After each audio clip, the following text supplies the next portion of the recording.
So hello everyone, welcome to our YouTube channel. और अभी हम लोग डिस्कस करेंगे जो अपने आज 19 अगस्त को जो शिफ्ट 2 का पेपर हुआ है उसके बारे में। और मैं बता दूं, ये क्वेश्चंस हमने जो इंक्लूड करे हैं ये एकदम 100% ऑथेंटिक हैं और ओरिजिनल क्वेश्चन है।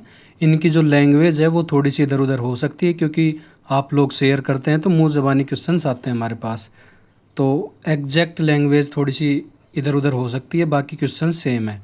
तो अभी ये है शिफ्ट 2 का एनालिसिस है ये। और बता दूं, जो लोग चैनल के ऊपर नए हों वो चैनल को सब्सक्राइब कर लें, और अगर आपको वीडियो पसंद आती है तो वीडियो को लाइक ज़रूर कर जाएं। और टेलीग्राम ग्रुप में जुड़ने के लिए आपको कमेंट सेक्शन के अंदर टेलीग्राम ग्रुप का लिंक मिल जाएगा, वहाँ से आप टेलीग्राम ग्रुप में ऐड हो सकते हैं। वहाँ पूरी कम्युनिटी है आपकी, इसकी रेलवे की, एनटीपीसी की, एसएससी की। तो कोई भी डाउट हो तो आप वहाँ डाउट अपना शेयर कर सकते हो, पूछ सकते हो। तो चलिए शुरू करते हैं बिना टाइम को वेस्ट करें। पहला क्वेश्चन है, जो यशोदा एआई इनिशिएटिव है has been launched by which organisation and what is its full form. जो यशोदा एआई है वो किस ऑर्गेनाइजेशन ने लॉन्च किया है और इसकी फुल फॉर्म क्या है।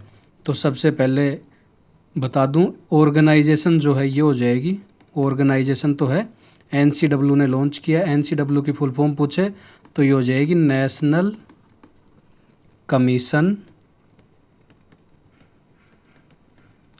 For women. ये हो जाएगी इसकी फुल फॉर्म, एनसीडब्ल्यू ने लॉन्च किया है। और अगर बात करें यशोदा एआई की फुल फॉर्म क्या है, तो यशोदा एआई की फुल फॉर्म है your AI Sakhi for shaping horizons with digital awareness, with digital awareness.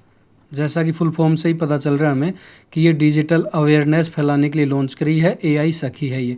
तो इसका मेन ऑब्जेक्टिव अगर बात करें तो इसका मेन ऑब्जेक्टिव जो उद्देश्य है वो क्या हो जाएगा, स्प्रेड एआई लिटरेसी,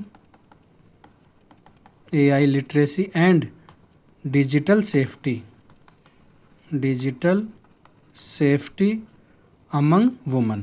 जो महिलाएं हैं उनके अंदर एआई के प्रति जागरूकता करना है, उन्हें पढ़ाना एआई के बारे में और उनकी डिजिटल सेफ्टी के बारे में इसका मेन ऑब्जेक्टिव है। फुल फॉर्म हो जाएगी your AI Sakhi for shaping horizons with digital awareness. Organisation हो जाएगा नेशनल कमीशन फॉर वुमेन ने लॉन्च किया है ये। अगले क्वेश्चन की ओर चलते हैं। अगला क्वेश्चन है, 2025 में बांग्लादेश ने किस अंतर्राष्ट्रीय समझौते पर हस्ताक्षर किए।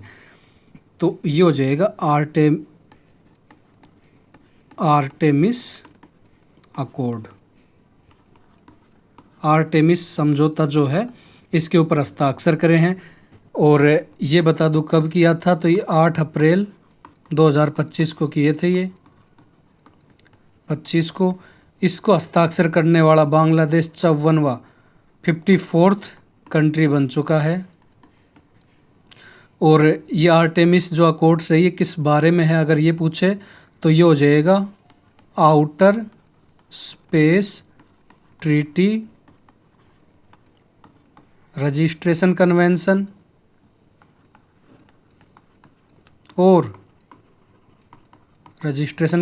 और रेस्क्यू एंड रिटर्न एग्रीमेंट के बारे में है ये, रिटर्न एग्रीमेंट के बारे में है ये। अगले क्वेश्चन की ओर चलते हैं। अगला क्वेश्चन है फंडामेंटल ड्यूटीज से। फंडामेंटल ड्यूटीज़ के बारे में पूछा था कौन से आर्टिकल के अंदर दी हुई है ये, तो ये आर्टिकल 51A के अंदर दी हुई है। बार बार बोलता था मैं, इंपॉर्टेंट है ये क्वेश्चन, आएगा आपके एक बार एनटीपीसी में, या भी पूछ लिया है। ये सारी बता देता हूँ मैं, एक बार सारी ही डिस्कस कर लेता हूँ। तो ए से हो जाता है अपना 51A की बात कर रहा हूँ मैं। 51A के अंदर जो सब क्लोज ए है उसकी है ये बात। तो सब क्लोज ए बोलता है to abide by the constitution, respect its ideals, ये हो जाएगा इसका। Respect its ideals, national flag और नेशनल एंथम, ये हो जाता है ए। बी की अगर बात करें तो बापू से याद रखते हैं हम। तो इसमें क्या, cherish and follow the noble ideal, cherish and follow the noble ideals. और जो अपने नेशनल स्ट्रगल के अंदर फ्रीडम के लिए थे उनको याद करना। बी से 51A के बी में। सी में 3 होते हैं, तो इसके अंदर 3 कौन कौन से होंगे? सोवर्निटी, सोवर्निटी स्पेलिंग की थोड़ी सी मिस्टेक हो सकती है, वो देख लेना। यूनिटी एंड इंटीग्रिटी, इसके अंदर से फिर से पूछेगा तो इसलिए मैं पूरा बता रहा हूँ एक बार आपको। डी का हो जाएगा defend the country, defend the country and render national service when called upon two do so. जब अपने को बुलाया जाए तो डिफेंड करना है कंट्री को और नेशनल सर्विस के लिए तैयार रहना है। इससे क्या हो जाएगा? इससे हो जाएगा promote harmony and spirit of common brotherhood, promote harmony and spirit of common brotherhood, ये हो जाता है ई से। एफ की अगर बात करें तो एफ से अपन फोर्ट याद रखते हैं, तो ये क्या हो जाएगा? जो अपना रिच हेरिटेज कल्चर है उसको संभाल कर रखना, रिच हेरिटेज कल्चर को संभाल कर रखना, एफ हो गया। एफ के बाद में आता है जी, जी से हो जाता है अपन ग्रीनरी से याद रखते हैं, मतलब नेचुरल एनवायरनमेंट और ये सब होते हैं। नेचुरल एनवायरनमेंट हो गया, फॉरेस्ट हो गया, लेक्स हो गई, सारे इसके अंदर आ जाती हैं, ग्रीनरी के अंदर आ जाते हैं, फॉरेस्ट, लेक, ये सब तो जी से ही हो जाएगा। एच से क्या हो जाएगा? एच से हम ह्यूमनिज्म का याद रखते हैं, तो इसमें क्या हो जाएगा? साइंटिफिक टेम्पर और ह्यूमनिज्म। एच के बाद में आई आता है, आई से क्या होता है? An eye for eye make whole world blind, तो आई से हो जाएगा अपना जो पब्लिक प्रॉपर्टी है उसको डिस्ट्रॉय नहीं करना, उसका सेफ गार्ड करना है। ऐसे ही केस से पूछा हुआ आपके जो 6 से 14 साल के बच्चे हैं उनके एजुकेशन के लिए पेरेंट्स जिम्मेदार हैं वो। अगले क्वेश्चन की चलते हैं। 4th जनरेशन फाइटर एयरक्राफ्ट जो हैं वो किस प्लेन के साथ टाइड अप है? कुछ इस टाइप का आया था, लैंग्वेज थोड़ी सी इधर उधर हो सकती क्योंकि एग्जैक्ट क्वेश्चन नहीं मिला हमें, तो ये बता दूँ, पल्स डोपलर रडार टेक्नोलॉजी के ऊपर काम करते हैं और फ्लाई बाई वायर कंट्रोल के ऊपर ये काम करते हैं। अभी इसके एग्जाम्पल बताऊं कौन कौन से हैं, तो F-16 तो हो जाएगा USA का। इंडिया की अगर बात करें तो HAL का है तेजस, तेजस MK-1, ये इंडिया का हो जाएगा। और अगर रसिया की बात करें तो ये हो जाएगा MiG-29 और सुखोई 27, ये हो जाएगा रसिया का। और ये कब से कब तक मेनली थे? तो ये थे 1970 से 1990 के दशक में थे। अभी करंट में कौन सा चल रहे हैं? अभी चल रहे हैं 5th जनरेशन के फाइटर प्लेन। अगले क्वेश्चन की ओर चलते हैं। अगर आपको वीडियो पसंद आ रही हो, मेहनत पसंद आ रही हो, तो प्लीज़ वीडियो को लाइक और चैनल को सब्सक्राइब ज़रूर कर दें। एक आपका लाइक और सब्सक्राइब हमें मोटिवेट करता है और ये सारी मेहनत आपके लिए करी जाती है जिससे आपको टाइमली अपडेट्स मिलती रहें, कोई परेशानी ना हो और आपका एग्ज़ाम अच्छा जाए, क्योंकि यही क्वेश्चन रिपीट हो रहे हैं। और इसकी PDF टेलीग्राम ग्रुप में डाल देंगे, वहाँ पूरी कम्युनिटी आप उसको ज्वाइन कर सकते हो। और अगर आपके कोई डाउट हो या कोई क्वेश्चन भेजना हो तो आप इस अकाउंट के ऊपर भेज सकते हो, टेलीग्राम में सर्च करेंगे तो अगले क्वेश्चन है, नॉर्थन प्लेन्स जो हैं इंडिया के वो एल्यूवियल सोइल के बने हुए होते हैं। ये क्वेश्चन पूछ चुका है, अभी अंडर ग्रेजुएशन वाले में ही पूछा था, शायद 2 बार पूछ लिया ये अभी में। जो जलोढ़ मिट्टी है उसके बने हुए होते हैं, शायद कल या परसों आया था ये। तो ये कौन सी नदियों के द्वारा बनाए जाते हैं? 3 नदियों के द्वारा बनाए जाते हैं। तो कौन सी नदी हैं वो 3? ये मैंने उस टाइम भी बताया था आपको, शायद परसों बताया था कि ये क्वेश्चन आएगा, नदियों के नाम पूछ सकता है। एक बार नदी याद कर लेना, मैंने बताई थी उस टाइम पर भी नदी, फिर से बता रहा हूँ। इंडस, इंडस मतलब सिंधु, गंगा और ब्रह्मपुत्रा, ये 3 होते हैं, सिंधु, गंगा और ब्रह्मपुत्रा। ये 3 नदियाँ मिलकर जो प्लेन्स बनाती हैं उनको हम नॉर्थन प्लेन्स बोलते हैं। इनमें मेनली कौन कौन से आते हैं? तो इसमें मेनली आता है यूपी, बिहार, इधर पंजाब आ जाता है, ये सारे एरिया आते हैं, वेस्ट बंगाल वगैरह। तो ये एरिया आता है नॉर्थन प्लेन्स का। अगले क्वेश्चन की ओर चलते हैं। अगला क्वेश्चन है, गुर्जर प्रतिहार वंश जो है इसका संस्थापक कौन था? तो गुर्जर प्रतिहार वंश के संस्थापक की बात करें तो ये हो जाएगा नागभट्ट प्रथम। नागभट्ट प्रथम जो है ये गुर्जर प्रतिहार वंश का संस्थापक था और ये क्वेश्चन शायद एनटीपीसी में भी 2-3 बार आ चुका है ग्रेजुएशन वाले के अंदर, तो ये फिर से रिपीट हुआ है। आपके शायद 30-40% क्वेश्चन रिपीट ही हो रहे हैं। और ये बता दूँ 8वीं से 11वीं शताब्दी तक चला था गुर्जर प्रतिहार वंश, 8वीं से 11वीं शताब्दी तक था गुर्जर प्रतिहार वंश। और इसकी कैपिटल की अगर बात करें, कैपिटल आगे पूछ सकता है तो इसलिए बता रहा हूँ, कैपिटल हो जाएगी कन्नौज। अगले क्वेश्चन की ओर चलते हैं। भारत में ब्रिटिशों द्वारा बनाया गया पहला किला कौन सा था एवं वह कहाँ स्थित है? तो पहला किला था fort saint George. Fort saint, मैं बता दूं आपको, क्वेश्चन की लैंग्वेज थोड़ी सी इधर उधर हो सकती है, बाकी क्वेश्चन एग्जैक्टली वही हैं जो आपके एग्जाम में आए थे। फोर्ट सेंट जॉर्ज किले का नाम था। बनाया कब था? 1640 ईस्वी के अंदर बनाया था। ये ब्रिटिशर्स ने बनाया था सबसे पहले, ईस्ट इंडिया कंपनी ने। बनाया कहाँ था? तो बनाया था चेन्नई के अंदर बनाया था ये। तो यही पूछा था आपसे, शायद चेन्नई वाला पूछा था कहाँ बनाया था, तो ये चेन्नई हो जाएगा इसका करेक्ट आंसर। अगले क्वेश्चन की ओर चलते हैं। इससे पहले बता दूं, अगर आपको वीडियो पसंद आ रही हो, मेहनत पसंद आ रही हो, तो वीडियो को लाइक और चैनल को सब्सक्राइब जरूर कर देना। Wind energy is found in which state flood plain? मतलब कौन से स्टेट के अंदर सबसे ज़्यादा विंड एनर्जी जो है वो पाई जाती है? तो आपके ऑप्शन में शायद गुजरात दिया हुआ था, तो गुजरात जो है ये करेक्ट आंसर हो जाएगा।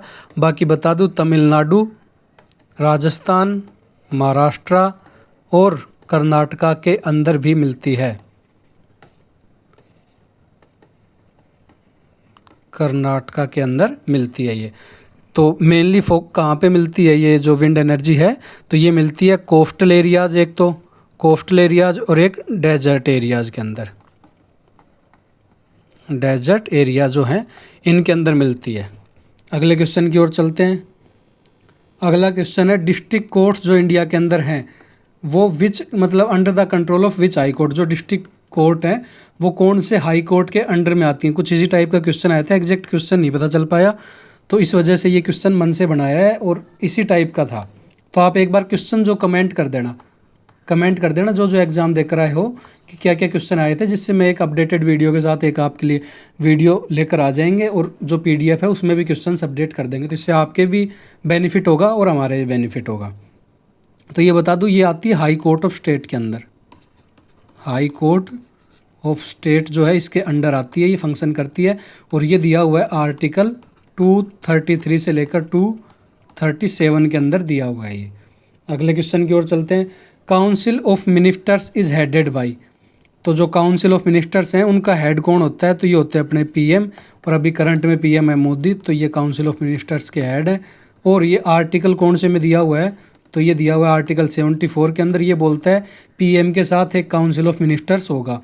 ये रेस्पॉन्सिबल किसके लिए होती हैं? तो ये होते हैं रेस्पॉन्सिबल फॉर लोकसभा। लोकसभा के लिए रेस्पॉन्सिबल होते हैं ये। बाकी बात करें अपन मैथ और रीजनिंग की, तो मैथ और रीजनिंग का बता दूं। मैथ की बात कर लेते हैं सबसे पहले। मैथ के अंदर जो क्वेश्चन आए थे, पार्टनरशिप से 2 क्वेश्चन देखने को मिले हैं। जो पार्टनरशिप है यहाँ से 2 क्वेश्चन देखने को मिले हैं। CI और SI से देखने को मिले हैं 2 क्वेश्चन, 2 से 3 क्वेश्चन। और सक्सेसिव डिस्काउंट से एक देखने को मिला है। डिस्काउंट से एक क्वेश्चन देखने को मिला है। एक अपने जो सिंप्लीफिकेशन है यहाँ से सिंप्लीफिकेशन से देखने को मिले हैं 2 क्वेश्चन। एक टाइम एंड वर्क जो है यहाँ से 1 से 2 क्वेश्चन देखने को मिले हैं। एक प्रॉफिट एंड जो लॉस है यहाँ से देखने को मिले 2 से 3 क्वेश्चन। एक देखने को मिला है टाइम एंड वर्क का हो गया एवरेज से 1 क्वेश्चन देखने को मिला है। बात करें रीजनिंग की, तो रीजनिंग के अंदर जो है अपने को सबसे ज़्यादा जो देखने को मिला है सिटिंग अरेंजमेंट के अंदर। सिटिंग अरेंजमेंट में कौन से? इसके अंदर दोनों सिटिंग अरेंजमेंट देखने को मिली है अपने को। जो स्ट्रेट अरेंजमेंट होती है वो भी, और जो सर्कुलर होती है वो भी। सर्कुलर में ये है कि आपके पास एक टेबल है, उस पे 7 लोग बैठे हुए हैं, तो और उसका सेंटर की तरफ मुंह है, तो इस टाइप की। और जो वर्टिकल देखने को मिली है वो ये है कि मतलब फ्लोर्स दिए हुए थे अपने को ऐसे 1 2 3 4 5 6, और उनके अंदर फ्लोर्स के ऊपर बैठे हुए थे कि यहाँ पर ये बैठा है, यहाँ भी बैठा है, इस टाइप के। तो यहाँ अपने को देखने को मिले हैं 4 से 5 क्वेश्चन जो है सिटिंग अरेंजमेंट के देखने को मिले हैं। बात करें कोडिंग डिकोडिंग से देखने को मिले हैं 2 से 3 क्वेश्चन। कोडिंग डिकोडिंग से देखने को मिले हैं 2 से 3 क्वेश्चन। नंबर सीरीज से देखने को मिले हैं 2 से 3 क्वेश्चन। और डायरेक्शन से देखने को मिले हैं 2 से 3 क्वेश्चन, डायरेक्शन और डिस्टेंसेज से। और जो मैथमेटिकल ऑपरेशन होते हैं वहाँ से देखने को मिले हैं 2 से 3 क्वेश्चन, मैथमेटिकल ऑपरेशन से। नंबर सीरीज बता दिया क्या मैंने? हाँ, नंबर सीरीज से भी देखने को मिले, मैथमेटिकल ऑपरेशन से देखने को मिले। तो अभी तक इतना ही पता चल पाया है। जैसे जैसे अपडेट मिलेगी आपको क्वेश्चंस, अपडेटेड क्वेश्चंस के साथ पीडीएफ भी डाल देंगे और नई वीडियो भी लेकर आ जाएंगे। अगर आपको वीडियो पसंद आई, हमारी मेहनत पसंद आई है, तो प्लीज़ वीडियो को लाइक और चैनल को सब्सक्राइब जरूर करके जाना। आपकी जो एक ये लाइक और सब्सक्राइब है हमें मोटिवेट करता है और ये सारी मेहनत आपके लिए करी जाती है। तो मिलते हैं अगली वीडियो के अंदर। बाकी इसकी पीडीएफ बताई दिया, टेलीग्राम ग्रुप का लिंक आपको कमेंट सेक्शन में मिल जाएगा। और अगर आपके कोई डाउट हो या क्वेश्चंस भेजने हो तो आप इस अकाउंट को सर्च करके टेलीग्राम में भेज सकते हैं, यहाँ पर एकाग्रवीर लिखकर। बाकी मिलते हैं अगली वीडियो के अंदर, तब तक के लिए जय हिंद, जय भारत, धन्यवाद दोस्तों।